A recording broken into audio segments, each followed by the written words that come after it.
አባዬ ጉዲሽንም አይተሽ አታፍሪ። አሁን ተይ፣ ለነገ ግን ተዘጋጂ። አባዬ እባክህን ላውራችሁ እፈልጋለሁ። አባዬ እኔ ልሂድ? ላውራችሁ እፈልጋለሁ። አይ እኔ ብቻ ነው ላውራ የምፈልገው። እሺ ልጅ።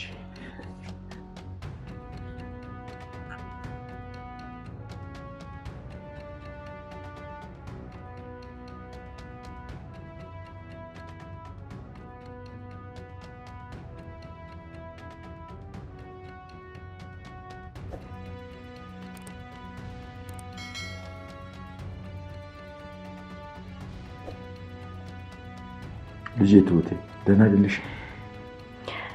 አባዬ ቁስሌን ነካክተው ድጋሚ ያሳመመኝ። ይሄ ሰውዬ በፈቃድሽ አብረሽው ይሆንሽ ፍቅረኛው እንደሆንሽ አብራችሁም እንደኖራችሁ እየነገረኝ ነው። እንደሱ አይደለም አባዬ። እና እንዴት ነው? አባዬ እሱ እኮ ገና በ15 ዓመት የደፈረኝ ሰው ነው። ጠልፎ ወስዶኝም ደግሞ ያኖረኝ ነበር። አዝናለሁ የኔ ልጅ። ታዲያ የእህትሽ ልጅ ፎቶ ስታይ ለምንድን ነው የምትተክሺው? አባዬ ችግር አለ ልጄ? እሷ ምን? እሷ ልጄ ናት።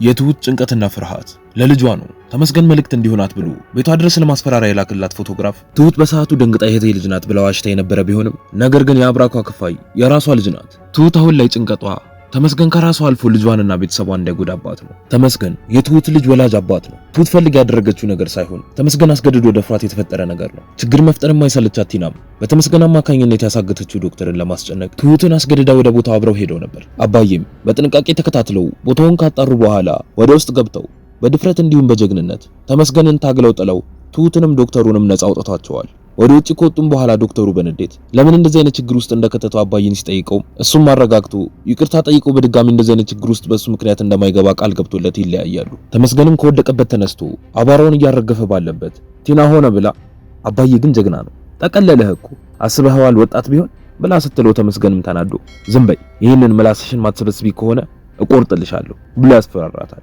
ቲናም ሐሳቧ ሆነ ብላ አናዳው ስራዎቿን እንዲሰራላት ስለነበር አሁንም ዝም አላለችም።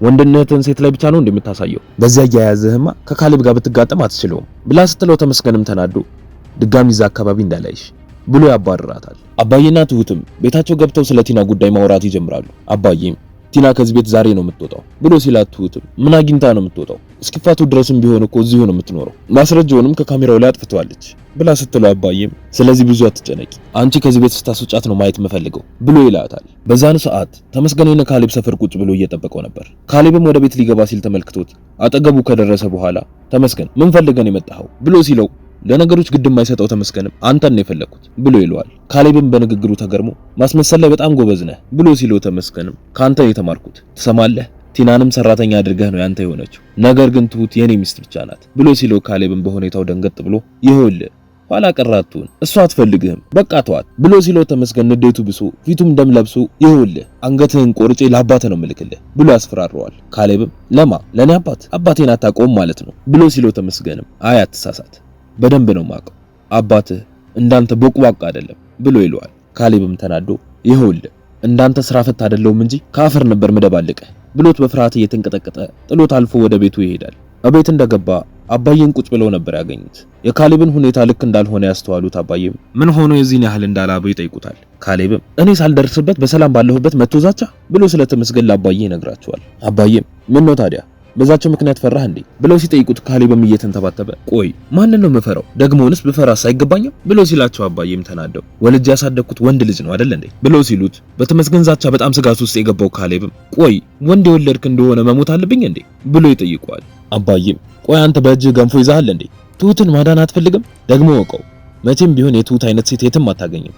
ተመስገንም ያንን ስላወቀ ነው ሞቱንም እስራቱንም የቻለው። አንተ ፈርተህ ትሁትን ማዳን ካልቻልክ እኔ አድናታለሁ፣ ነገር ግን ይህንን መጋፈጥ አቅቶ በራስህ ህይወት ላይ ለሚያጋጥምህ ነገር ራስህ ወቅበት ብሎ ጥሎት ይሄዳል። በዛኑ ሰዓት ዳኒና ኤዱ ካፌ ውስጥ ተገናኝተው ስለራሳቸው ጉዳይ እያወሩ ኤደን በመሃል እድሜን እኮ በላኸው ብላ ስትለው ዳኒ ደንግጦ ይሄውልሽ ኤዱ በፊት ቢሆን ብዙ ሰበብ ደረድርልሽ ነበር። አሁን ግን እንደዛ አይሆንም፣ ምክንያቱም ሁሉንም ነገር ታውቂያለሽ ብሎ ሲላት ሄዱ እኔ ሳላገባ ትሁት ካሌብን ልታገባው ነው ብላ ትነግረዋለች። ዳኒም አትገባውም ነበር፣ እሷ በጣም ጥሩ ሴት ናት፣ እኛ አውሬ ስንሆንባት እሷ ግን ሁሌ ሰው ሆናለናለች።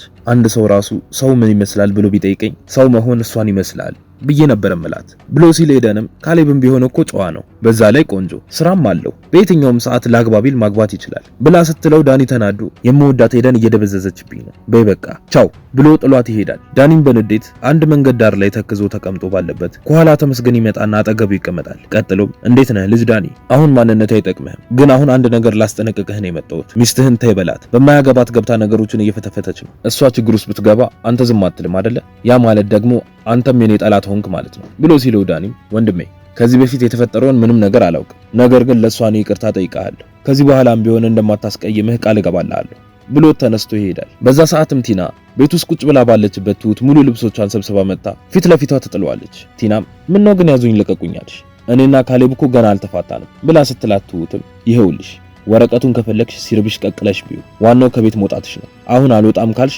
ካሌብና አባዬ ባሉበት አስወጣሻለሁ ብላ ትላታለች።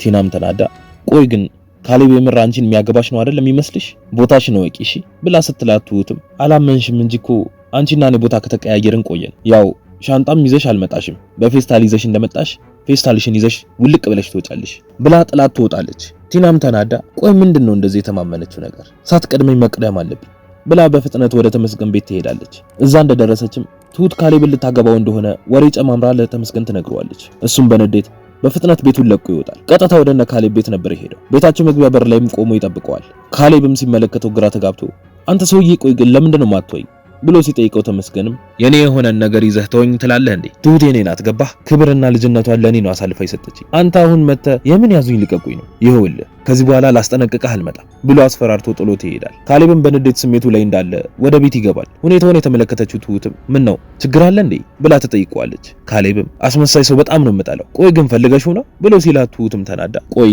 ከኔ ጋር ነህ እንዴ ብላ ትጠይቀዋለች። እሱም እየጮህባት አዎ ካንቺ ጋር ነኝ፣ ምን አርጉ ነው የምትይኝ? ቆይ ሊገልና ሊሞት ተዘጋጅቶ ከመጣ ሰው ጋር እኛ እንጋደላለን፣ ለካ አንቺ ከሱ ጋር ጉዳይ አለሽ ብሎ ሲላት ትሁትም ካሌብ እያወራኸው ያለው ነገር ምንም እየገባኝ አይደለም ብላ ትሏለች። ካሌብም እንዲገባሽ ምን ላድርግ? አብረሽ ስትዳሪ የነበርሽውን ሰው ጠላቴ ነው ብለሽ ታፋጅናለሽ አይደለ ብሎ ሲላት ትሁትም ካሌብ ተው ንግግርህ ይሰብራል ብላ ትሏለች። እሱም አሁን ሂጂና የመጀመሪያሽን ሰው አስታግሽልን ብሎ ሲላት ተናዳ እያለቀሰች ትወጣለች። እሷ እየወጣች ባለችበት አባዬ ወደ ውስጥ ይገባሉ። ነገሩ ምን እንደሆነ ካሌብን ይጠይቁታል። እሱም ንዴቱ ሳይበርድለት የመጀመሪያዬ ናት ብዙ አትልፋ ብሎ ተሳለቀብኝ አባዬ ብሎ ሲሉ አባዬም እና አሁን ታዲያ ለሷ ምን እያልካት ነበር ብሎ ይጠይቁታል። ካሌብም ብልግናዋን እየነገርኳት እሷ እዛ ተስማምታ እኛን ታጋድላለች እንዴ? ትሁት ጭምት መስላ ብዙ ነገር አሳልፋብናለች፣ በዛ ላይ ጠላት ይዛብን መጣ ብሎ ሲላቸው አባዬም አሁን ተጋድሎ ውስጥ አለሁበት እያልከን ነው? ምን አይነት ድንዝዝ ያልክ ፍጥረት ነህ? ልጅቷን ምንድነው የምትላት? ይህንን ጭቃ ንግግርህን ለጥፈህባታል። እንዴት ሰው አንድ ልጅ ኖሮት እሱም መና ይቀራል? ሁሉም ነገር እኮ ያለፈ ታሪኳ ነው፣ አንተ ስለዛ ምን አገባህ ብሎ ጥሎት ይሄዳል። በዛ ሰዓት ትሁትም ያለምንም ፍርሃት ቀጥ ብላ ተመስገን ቤት ሄዳ ነበር። ተመስገንም ቤቱ ድረስ ስለመጣሽ ደስ ብሎት ትሁቴ መጣሽልኝ ብሎ ሊያቅፋት ሲሞክር ወስዳ በጥፊ ተደረግመዋለች። ቀጥላ ምንድነው የምትፈልገው ከኔ? ምንድነው የቀረህ? ለምን አትተወኝም ብላ ስትጾበት ተመስገንም እኔ አንቺን ከምተው ሞቴን ነው የምመርጠው ብሎ ይላታል። ትሁትም ቀጥላ ስለዚህ በቃ ምረጥ፣ ወይኔ ልሙት ወይ ደግሞ አንተ ሙት ብላ ስትለው ተመስገንም ሁለታችንም አንሞትም አብረን ነው የምንኖረው ብሎ ሲላት ትሁትም ስለዚህ እኔ በሞት ይሻላል ብላ መሬት ላይ የነበረ ስለት አንስታ ደም ስሯን ለመቅረጥ ወደ እጇ ታስጠጓለች። ቀጥላም ልጅነቴን በላኸው፣ ወጣትነቴን ሳልማር እንድንከራተት አደረከኝ፣ ቤቴ የተትረፈረፈ ነገር እያለ የሰው ቤት ገረድ እንድባል አደረከኝ፣ ከአይምሮዬ የማይጠፋ ጠባሳ ጣልክብኝ። አሁን ላይ ምንም ልታደርገኝ ትችላለህ? ልጅነቴን አበላሽተህ አስገድደህ ደፍረኸኝ እልፋ አስቀመጥከኝ። ከዛ በኋላ ግን ለሰዎች በፍላጎቴ ካንተ ጋር እንደኖርኩ ትናገራለህ ብላ ስትለው ተመስገን በፍጥነት ስለቱን ነጥቋት ይሄ ስለተሰማ ነው አይደብረሽ ብሎ ይላታል። እሷም ተናዳ ጥላው ትወጣለች። መንገድ ላይ እየሄደች ባለችበትም ካሌብ ያገኛታል። እሱም አስቁሞ ሊያዋራት ሲሞክር ትሁትም እንዳትነካኝ እንዳትጠጋኝ ብላ ጮሃበት ጥላው ትሄዳለች። በቀጣይ ምን የሚፈጠር ይመስላችኋል?